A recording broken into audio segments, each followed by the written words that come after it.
너 인자야, 너는 날카로운 칼을 가져다가 삭도로 삼아 내 머리털과 수염을 깎아서 저울로 달아 나누어 두라.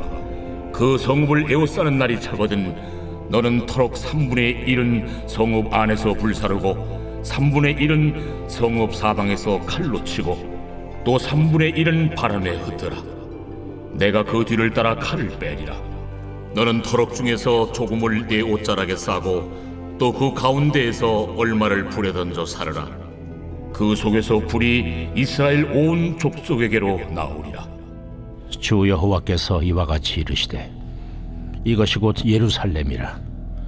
내가 그를 이방인 가운데에 두어 나라들이 둘러있게 하였거늘 그가 내 규례를 거슬러서 이방인보다 악을 더 행하며 내 율례도 그리함이 그를 둘러있는 나라들보다 더하니 이는 그들이 내 규례를 버리고 내 율례를 행하지 아니하였음이니라.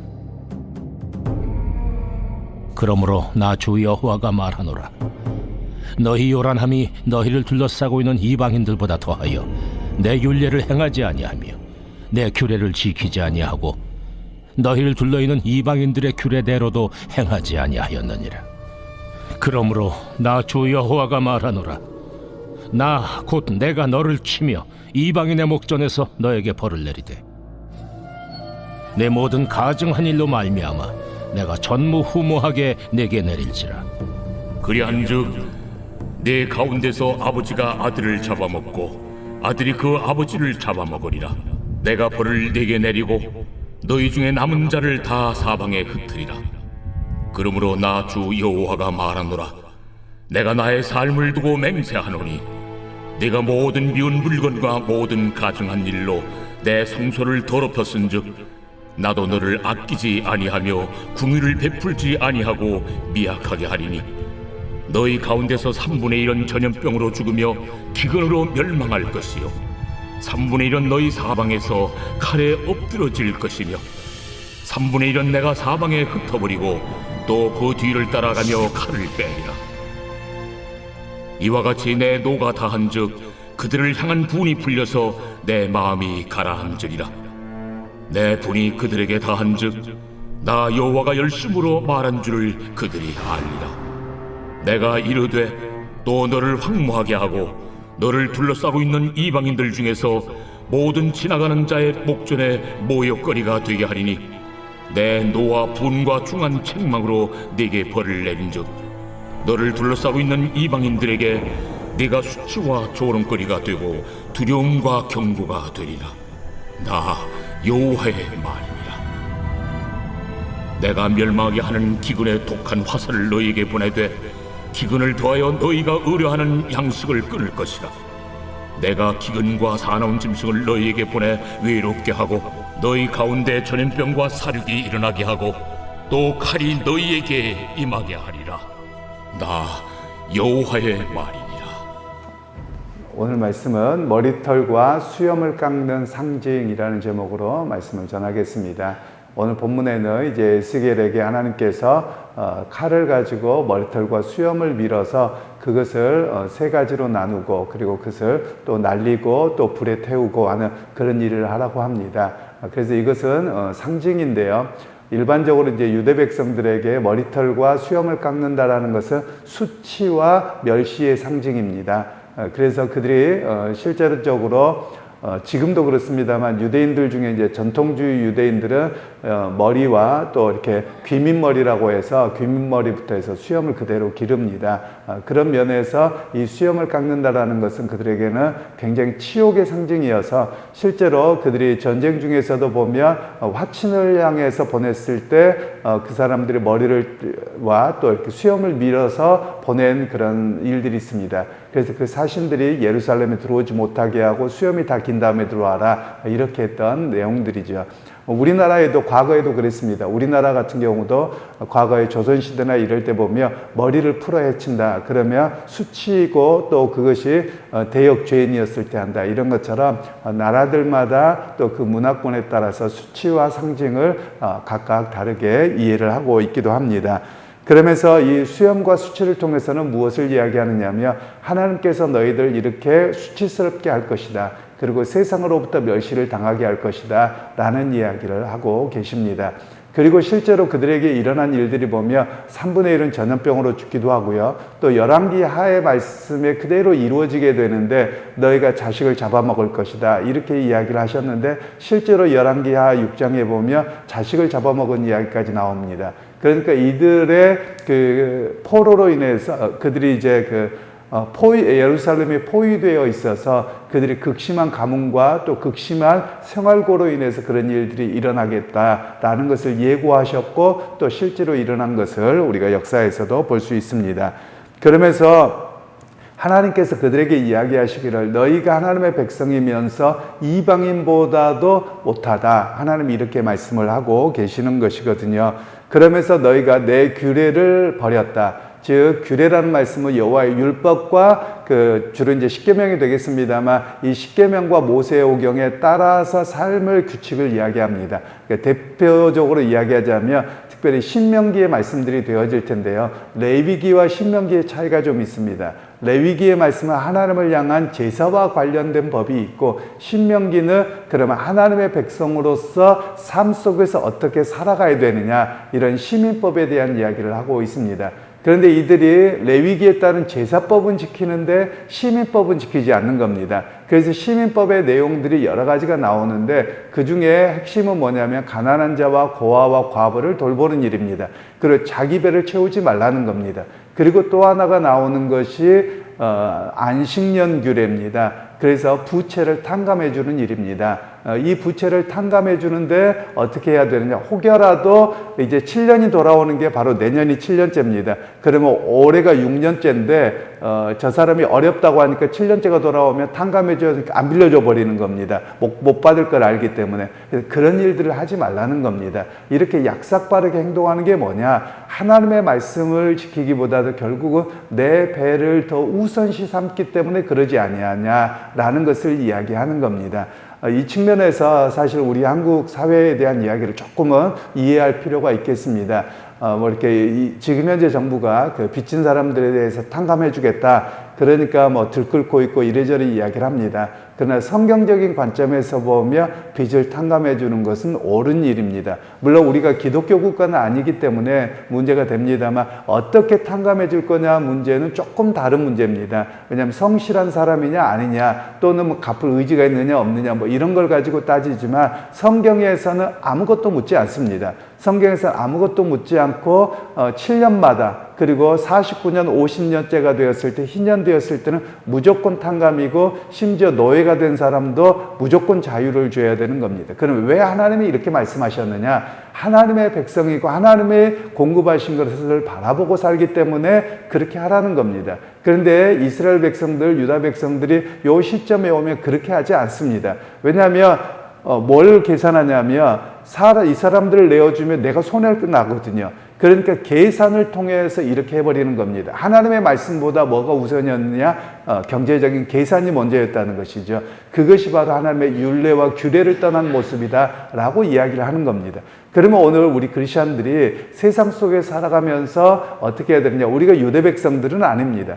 그럼에도 불구하고 탕감이라고 하는 제도는 성경으로부터 나오는 이야기이기 때문에 우리가 손해가 본다 어쩐다 나는 억울하다 우리는 이렇게 접근합니다. 비교의식 속에 접근하는데 성경적 관점에서는 사람들이 회복할 수 있도록 기회를 주는 것은 옳은 일입니다. 바로 그런 측면에서 이해를 해야 되죠. 물론 약삭 빠르고 못된 사람도 있기는 할 것입니다. 그런데 그 사람들 때문에 뭘 안 한다 이런 건 올바른 모습이 아니라는 것이죠. 그래서 우리가 좀 성경적인 관점에서 세상의 여러 가지 정치와 여러 가지도 바라볼 필요가 있다라는 것을 기억할 필요가 있겠습니다.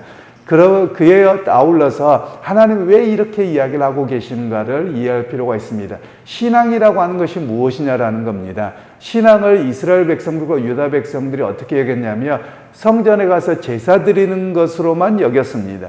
그런데 하나님이 보는 신앙은 그게 아닙니다. 즉 오늘 우리가 예배당에서만 신앙 고백하면 안 됩니다. 그건 신앙 없는 겁니다.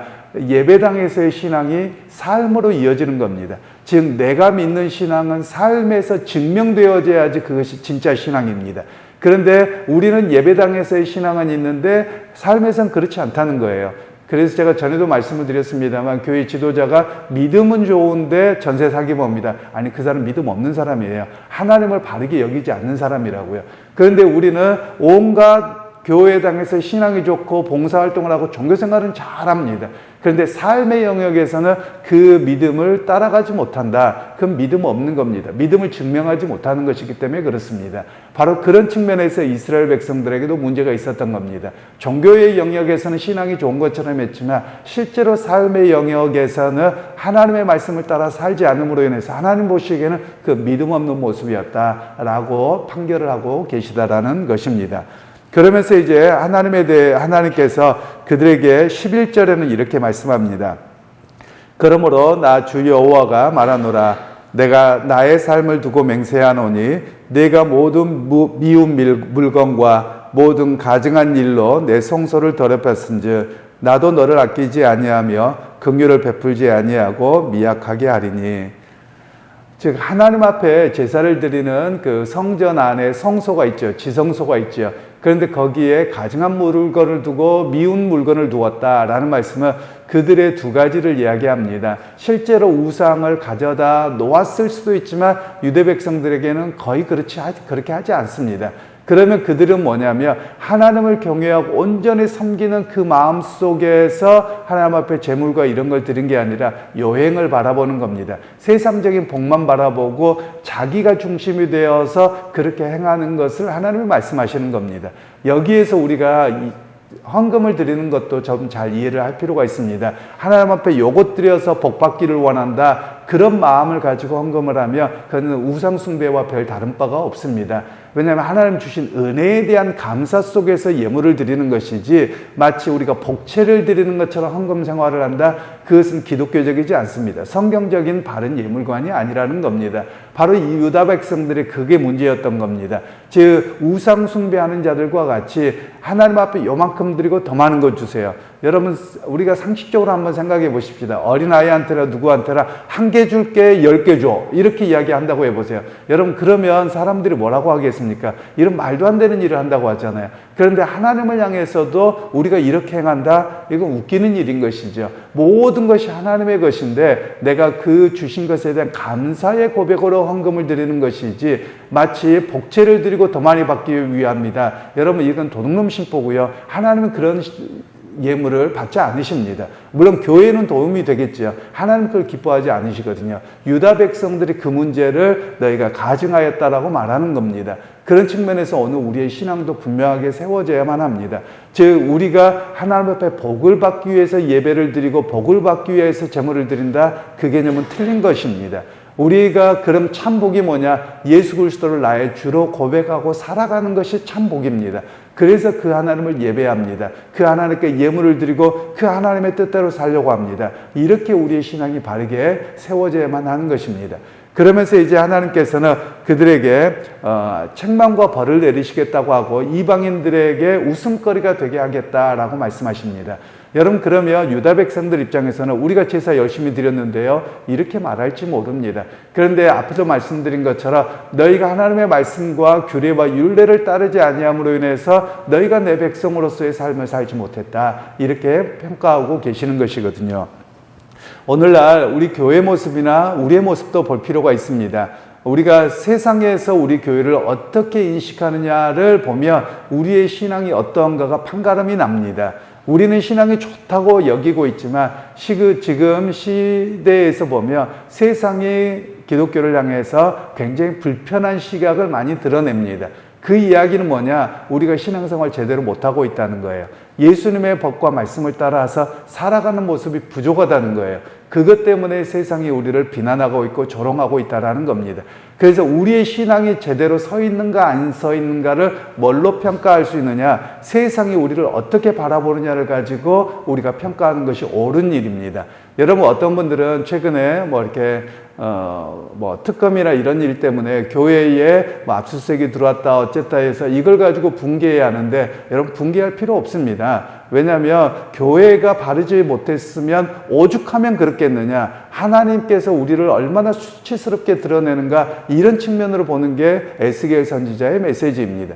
그러면 이 에스겔 선지자는 어떻게 이야기를 하냐면 바벨론에 의해서 그들이 포로가 되고 바벨론에 의해서 침공을 당합니다. 이게 뭐냐라고 이야기할 때 오죽 우리가 나쁘면, 오죽 하나님 앞에 바르게 서지 못하면 하나님이 징계를 하시고 그리고 우리를 수치스럽게 하시는가, 이렇게 말씀하고 계시거든요. 그러면 오늘 세상이 우리 기독교를 향해서 그렇게 바라보고 비난을 하고 이렇다. 그럼 우리가 얼마나 신앙생활을 바르게 하고 있지 못하는가, 우리 자신을 되돌아보아야 된다. 이런 이야기로 성경은 말씀하고 계시는 겁니다. 그래서 여러분, 오늘 이 시대에 여러분 바른 신앙인으로 서기 무척 어렵습니다. 여러분, 오히려 세상에게 우리가 비난과 조롱거리가 될수록 과연 주님, 내가 바르게 신앙생활하고 있습니까? 내가 주님의 뜻을 바르게 살아가고 있습니까? 다시 한번 나를 점검합니다. 이런 신앙 고백으로 서야 함을 우리에게 말씀하고 계시는 것이죠. 그래서 여러분, 오늘 하루의 삶 속에서도 여러분 정말 말씀을 묵상하면서 주님, 내가 주님 뜻대로 살기 원하고 세상 속에서 비난과 조롱이 아니라 세상 속에서 소금과 빛의 역할로 거룩함으로 살아내기 원합니다. 이 고백으로 오늘 또 삶의 현장에서 믿음의 사람으로 승리하는 그런 우리 모두가 되시기를 주님의 이름으로 축원합니다.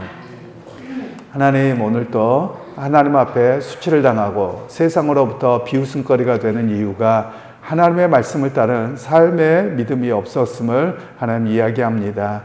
하나님, 오늘 우리 자신도 되돌아보게 하셔서 세상의 비웃음거리와 또 세상에 따른 우리를 향한 조롱이 있을 때 과연 우리의 믿음을 바르게 점검하는 척도가 되게 하셔서 다시 한번 주 앞에 무릎 꿇고 주의 뜻을 따라서 살아내는 믿음의 사람들의 모습이 다 되게 하옵소서. 또한 교회가 새롭게 하시고 또 주님의 말씀을 따라 온전히 개혁되어져가는 그런 모습으로서는 우리 교회가 되게 하옵소서.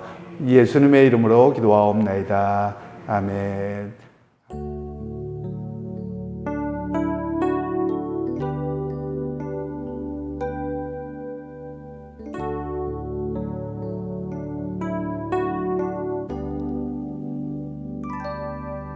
새롭게 하소서 주님, 상한 나의 마음을 새롭게 하소서 주님,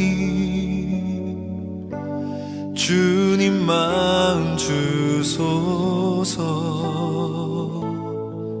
내 안에 있는 모든 것들은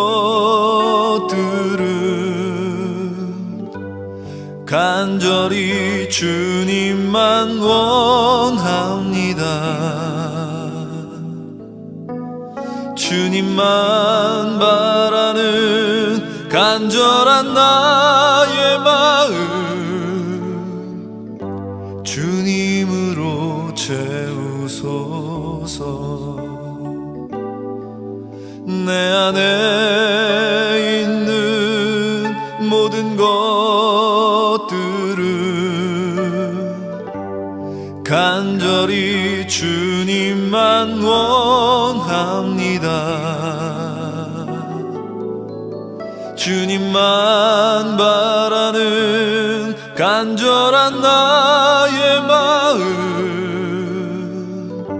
주님으로 채우소서.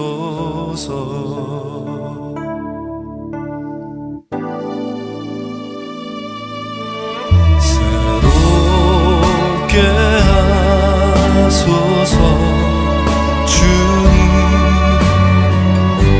상한 나의 마음을 새롭게 하소서 주님, 주님 마음 주소서. 내 안에